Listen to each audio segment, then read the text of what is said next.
নমস্কার। আরও একটা গুরুত্বপূর্ণ আপডেট নিয়ে চলে এলাম। খুব গুরুত্বপূর্ণ ভিডিও। চ্যানেলে ফার্স্ট টাইমে থাকলে চ্যানেলটাকে সাবস্ক্রাইব করে বেল আইকনটা টিপে রাখতে হবে।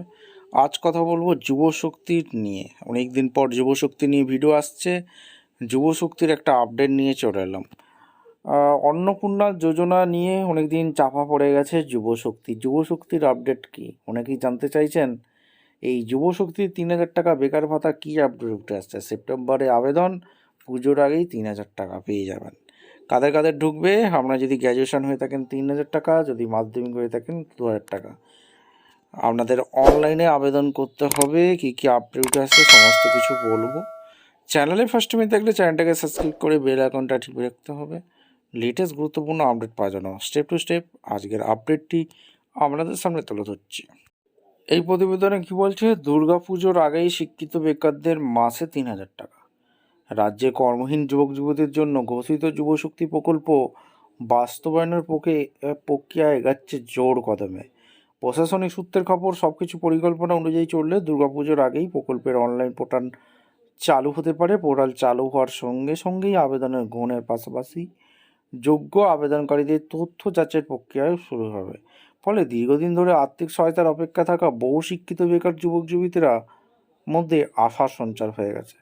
সরকারি পরিকল্পনা অনুযায়ী আগে চালু থাকা যুবশ্রী যুবশতী প্রকল্পের নতুন কাঠামোয় একত্রিত করে দেবে। ফলে যুবশক্তি প্রকল্প চালু করা হচ্ছে। এই প্রকল্পে কর্মহীন স্নাতক যুবক যুবতীরা মাসে 3,000 টাকা করে এবং কর্মহীন অথচ স্নাতক নন আবেদনকারী মাসে 2,000 টাকা করে আর্থিক সহায়তা পেয়ে যাবেন। আগে যুবশ্রী এবং যুবসাথী প্রকল্পে মাসিক 1,500 টাকা করে ভাতা দেওয়া হতো।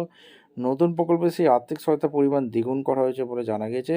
যুবশ্রী প্রকল্পে 2013 সালে কর্মহীন যুবক যুবতীর আর্থিক সহায়তা দেওয়ার উদ্দেশ্যে চালু হয়েছিল।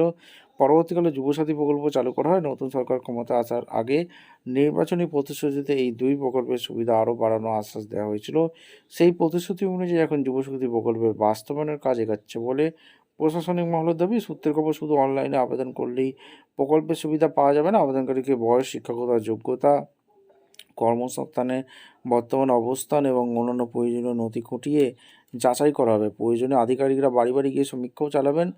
যাচাইয়ের পর চূড়ান্ত উপভোক্তারা তালিকা প্রকাশ করে সরাসরি ব্যাঙ্ক অ্যাকাউন্টে অর্থ পাঠানো হয়ে যাবে। যুব কল্যাণ দপ্তরে এই প্রকল্পের সম্পূর্ণ দায়িত্ব থাকবে। যুব কল্যাণ মন্ত্রী ইন্দ্রনীল খাঁ জানিয়েছেন, কর্মসংস্থান না হওয়া পর্যন্ত যোগ্য বেকার যুব যুবতীদের পাশে থাকবে রাজ্য সরকার। তার কথায়, কর্মহীন স্নাতকদের মাসে 3,000 টাকা এবং স্নাতক নন এবং কর্মহীনদের 2,000 টাকা করে দেওয়া হবে। প্রকল্পের সুবিধা পেতে আবেদনকারীকে 21 থেকে 40 বছরের মধ্যে হতে হবে। প্রশাসনিক মহলে আশা পোর্টাল চালু হওয়া দ্রুত আবেদন প্রক্রিয়া সম্পন্ন করে যোগ্য উপভোক্তাদের ব্যাঙ্ক অ্যাকাউন্ট সরাসরি টাকা পাঠানো শুরু করা হবে। ফলে দুর্গাপুজোর আগেই বহু শিক্ষিত বেকার যুবক যুবতীদের এই প্রকল্পের সুবিধা পেতে পারেন বলে আলোচনা শুরু হয়েছে। আপনাদের মতামত অবশ্যই কমেন্ট করে জানাবেন।